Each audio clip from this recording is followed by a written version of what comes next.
ابھی سوچا ہے کہ ہم رات کو آخر کس حال میں سوتے ہیں؟ دل کے اندر کتنے سوال ہوتے ہیں، کتنی اداسی ہوتی ہے، کتنے خوف ہوتے ہیں، کتنی تھکن ہوتی ہے۔ دنیا کے شور نے روح کو جیسے تھکا سا دیا ہو۔ لوگ کہتے ہیں کہ رات سکون کا وقت ہے، لیکن اللہ کے قریب نہ ہونے والا انسان رات میں بھی بے چین رہتا ہے۔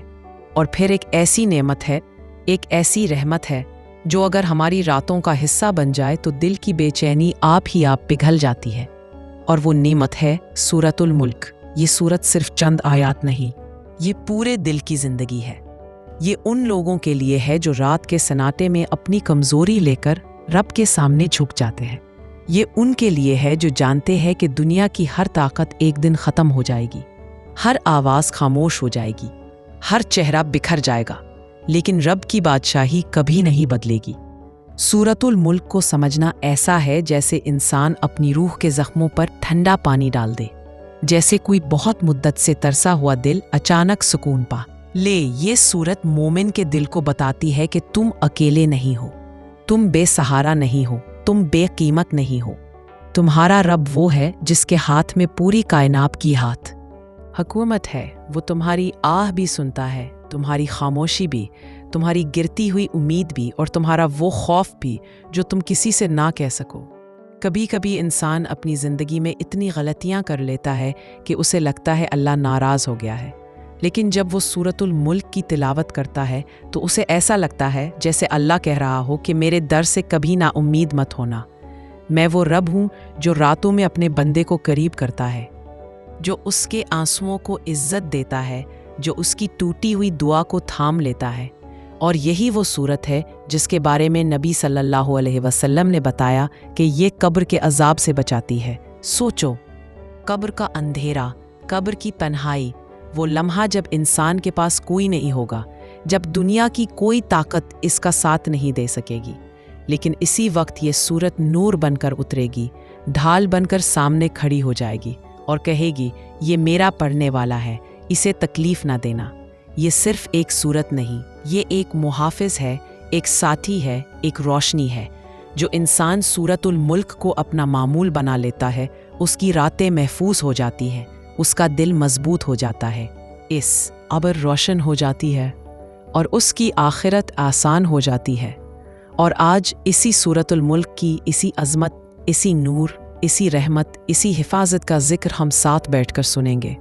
جب بھی انسان رات کے اندھیروں میں اپنے دل کی تھکن لیے بستر پر لیٹتا ہے نا، تو اس وقت اسے ایک ایسے سہارا کی ضرورت ہوتی ہے جو اسے دنیا کے خوف سے بچا لے، جو اس کی قبر کو اجالا بنا دے، جو اس کی روح کو سکون دے۔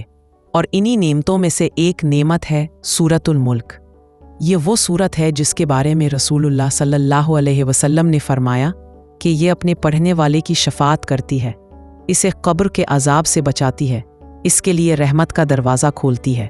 انسان جب دنیا میں رہتا ہے تو اسے لگتا ہے کہ سب سے بڑا خطرہ یہی دنیا ہے، لیکن اصل خوف وہ ہے جس کا سامنا ہر بندے کو کرنا ہے۔ قبر کا اندھیرا، تنہائی، وہ مقام جہاں نہ ماں ساتھ ہوگی، نہ بہن، نہ دوست، نہ مال، نہ دنیا کی کوئی چیز، وہاں صرف عمل ساتھ ہوتے ہیں۔ اور جن لوگوں کے دل سورۃ الملک سے جڑے ہوتے ہیں، ان کے لیے قبر اندھیری نہیں رہتی۔ علماء کہتے ہیں کہ یہ سورت قبر میں ایک محافظ بن کر اترتی ہے، ایک نور بن کر، ایک ڈھال بن، ایسا نور جسے کوئی مٹا نہیں سکتا۔ سورہ الملک کا سب سے پہلا جملہ ہی انسان کو جھنجھوڑ دیتا ہے، تبارک الذی بیدہ الملک، برکت والا ہے وہ رب جس کے ہاتھ میں ساری بادشاہی ہے۔ اس جملے سے انسان کو احساس ہوتا ہے کہ دنیا میں جتنی طاقتیں ہیں، جتنے بادشاہ ہیں، جتنی حکومتیں ہیں، سب ختم ہونے والی ہیں، اصل ملکیت صرف اللہ کی ہے۔ جب یہ بات دل میں بیٹھ جاتی ہے تو انسان کا خوف بدل جاتا ہے۔ وہ دنیا کے مسائل سے گھبراتا نہیں، وہ جانتا ہے کہ اگر اللہ چاہے گا تو راستہ کھل جائے گا، اگر وہ راضی ہوگا تو مشکل آسان ہو جائے گی۔ سورت انسان کے دل سے بے قراری نکال دیتی ہے۔ رب کہتا ہے کہ میں نے موت اور زندگی اس لیے پیدا کی ہے کہ دیکھوں کون اچھا عمل کرتا ہے۔ یہ کتنا بڑا پیار ہے کہ اللہ ہمیں آزما بھی رہا ہے، لیکن ساتھ یہ بھی بتا رہا ہے یہ سب کچھ میرے ہاتھ میں ہے، تم بس اچھے بن جاؤ، تم بس جھوٹ چھوڑ دو، ظلم چھوڑ دو، غفلت چھوڑ دو، باقی میں کر دوں گا۔ رات کے وقت جب انسان سورہ الملک پڑھتا ہے تو وہ صرف الفاظ نہیں پڑھ رہا ہوتا، وہ اپنے رب کے سامنے یہ اعلان کر رہا ہوتا ہے کہ اے مالک کائنات، میں اپنی کمزوریوں سمیت تیرے سامنے ہوں، میری زبان تیرے کلام سے تر ہو رہی ہے، میری روح تیرے نور سے بھر رہی ہے، مجھے اپنی پناہ میں رکھ لے۔ اور اللہ ایک لمحے کے لیے بھی بے نیاز نہیں ہوتا۔ یہ سورت ایسے ہی نہیں کہلائی جاتی کہ المنجیہ یعنی نجات دینے والی، یہ دنیا میں بھی بچاتی ہے اور آخرت میں بھی۔ علماء کہتے ہیں کہ جب کوئی بندہ سورۃ الملک کو مستقل اپنا معمول بنا لیتا ہے تو اس کی زندگی میں ایسے فیصلے ہوتے ہیں جو اسے خود سمجھ بھی نہیں آتے، کیونکہ اللہ اس کے لیے حالات کے اندر آسانیاں اس طرح رکھ دیتا ہے جیسے ماں بچے کے لیے راستے میں کانٹے ہٹا دیتی ہے۔ رب کہتا ہے کہ میں نے زمین کو تمہارے لیے فرش بنایا، تمہیں عقل دی، آنکھیں دی، زبان دی، اور ان سب کا حساب بھی ہے، لیکن جو شخص میرے کلام کو اپنے دل کا دوست بنا لیتا ہے اس کا حساب بھی آسان ہو جاتا ہے۔ سورۃ الملک میں جہاں جہنم کے منظر ہیں وہاں رحمت کے اشارے بھی ہیں۔ اللہ بتاتا ہے کہ جو لوگ اندھیروں میں سچ تلاش کرتے ہیں وہی کامیاب ہوتے ہیں، جو لوگ اپنی نظروں کو پاک رکھتے ہیں، اپنے دلوں کو نفرت سے بچاتے ہیں، اپنی زبان کو غلط باتوں سے محفوظ رکھتے ہیں، ان کے لیے اللہ کا دروازے پوری وسعت کے ساتھ کھل جاتے ہیں۔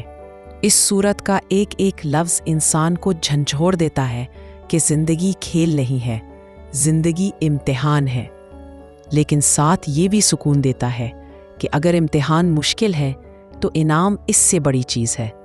یہ سورت انسان کو یہ بھی سکھاتی ہے کہ دنیا کا رزق، دنیا کی سانسیں، دنیا کا وقت، یہ سب اللہ کی مرضی سے چلتا ہے۔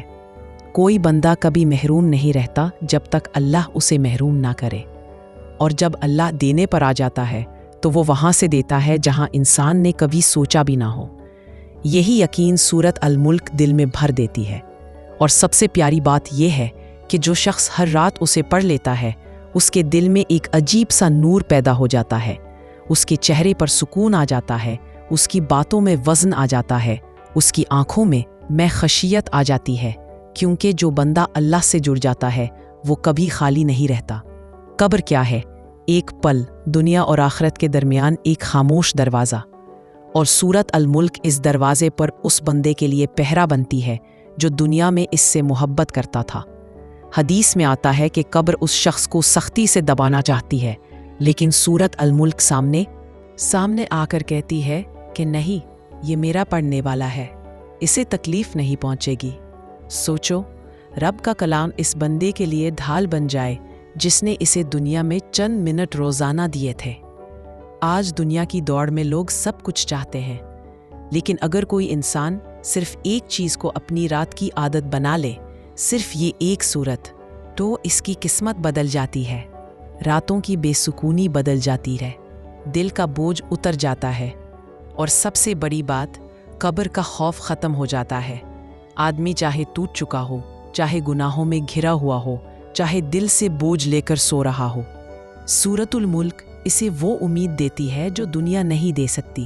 یہ سورت انسان کو بتاتی ہے کہ اللہ کے دروازے بند نہیں ہوتے، اس کا رحم ہر رات نئے سرے سے اترتا ہے، اور وہ اپنے ہر اس بندے کے ساتھ خاص سلوک کرتا ہے جو اس کے کلام کو اپنی زبان کا زیور بنا لیتا ہے۔ اگر تم چاہتے ہو کہ قبر تمہارے لیے باغ بن جائے، اگر تم چاہتے ہو کہ موت سے پہلے دل زندہ ہو جائے، اگر تم چاہتے ہو کہ اللہ تمہیں ان لوگوں میں شامل کر دے جن پر وہ مہربان ہوتا ہے، تو سورۃ الملک کو اپنا ساتھی بنا لو۔ یہ تمہیں دنیا میں بھی سہارا دے گی، قبر میں بھی، اور آخرت میں بھی۔ اللہ کے کلام سے جڑ کر کوئی خسارے میں نہیں رہتا۔ آخر میں بس ایک بات دل میں رکھ لو، دنیا بہت چھوٹی ہے، زندگی بہت کم ہے، وقت بہت تیزی سے نکل رہا ہے، اور قبر وہ یقین ہے جو ہر انسان کا انتظار کر رہی ہے۔ ہم سب نے ایک دن اس جگہ جانا ہے جہاں نہ موبائل ہوں گے، نہ چہرے، نہ دوست، نہ آوازیں، نہ شور، بس ایک تنہائی ہوگی، ایک سکوت، ایک اندھیرا، اور صرف عمل ہمارے ساتھ ہوں گے۔ لیکن اللہ نے اس تنہائی کو بھی آسان بنانے کے لیے راستہ دیا ہے۔ سورۃ الملک وہ روشنی ہے جو قبر میں دوڑتی ہوئی آئے گی۔ وہ انسان جس کی زندگی میں سورۃ الملک کی تلاوت تھی، قبر میں کبھی اکیلا نہیں ہوگا۔ اس کے لیے سوال آسان ہو جائیں گے، ماحول نرم ہو جائے گا، عذاب رک جائے گا، اور اللہ کے حکم سے رحمت اس کے گرد چھا جائے گی۔ ہماری زندگیاں شاید منتشر ہوں، ہمارے دل شاید ٹوٹے ہوں، ہمارے اعمال کمزور ہوں، ہماری دعائیں بکھری ہوئی ہوں، لیکن اللہ کے نزدیک وہ بندہ کبھی محروم نہیں جس کی رات سورۃ الملک سے آباد ہوتی ہو۔ اگر ہم چاہتے ہیں کہ ہمارے آخری سفر میں سکون ہو، اگر ہم چاہتے ہیں کہ ہمارا دل اللہ کے قریب رہے، اگر ہم چاہتے ہیں کہ ہماری قبر ہمارے لیے جنت کا باغ بن جائے، تو پھر اس سورت کو اپنی زندگی کا حصہ بنا لو۔ روزانہ 2 منٹ، بس 2 منٹ کا وقت، اور بدلے میں اللہ پوری آخرت آسان کر دے گا۔ آج کی اس گفتگو کو سن کر اگر تمہارے دل میں ذرا سا بھی نور اترا ہے، ذرا سا بھی سکون محسوس ہوا ہے، ذرا سا بھی احساس ہوا ہے کہ ہم اللہ کے کلام سے کتنے دور ہو گئے ہیں، تو آج رات ہی اس سورت کو اپنی عادت بنا لو۔ آغاز کرو، چاہے ایک آیت سے ہی کیوں نہ ہو۔ اللہ کا در تو کبھی بند نہیں ہوتا، صرف ہم آنے میں دیر کر دیتے ہیں۔ دعا ہے کہ اللہ ہمیں ان لوگوں میں شامل کر دے جنہیں سورۃ الملک قبر میں پہچان لیتی ہے، ان کے لیے رحمت بنتی ہے اور ان کا ہاتھ تھام کر انہیں محفوظ کر دیتی ہے۔ اللہ ہمیں اپنے نور میں لپیٹ لے، اللہ ہمارے دلوں کو قرآن سے آباد کر دے، اور اللہ ہمیں اس سورت کا حق ادا کرنے والا بنا دے۔